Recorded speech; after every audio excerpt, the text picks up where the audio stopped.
Euro është duke prekur minimumin e kursit të këmbimit. Në vitet e fundit 40% ka rënë vlera e euros. Vlera e euros sigurisht që mund të jetë koncept që për shumë qytetarë ndoshta nuk e lidhin me përditshmërinë e tyre, po ajo që po ndodh është kriminale.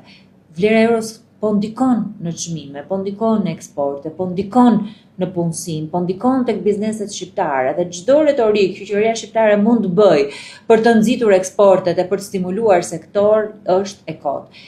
Prej zhvlerësimit e euros sot dy sektor kryesor, ai prodhimi të fason, po njëkohësisht bujqësia janë në kolaps total.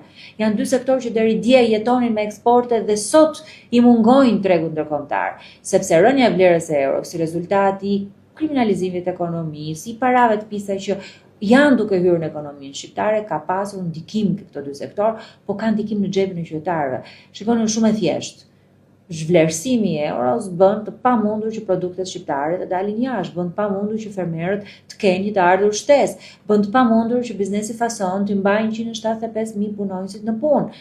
Duhet t'i nxjerr ato dhe ti heq ato nga vendet e punës.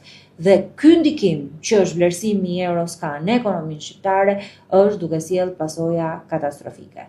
Nuk ka asgjë që të rekuperoj atë dëm që sot po bën pastrimi i parave në ekonominë shqiptare. Ky është rreziku i vërtetë i ekonomisë.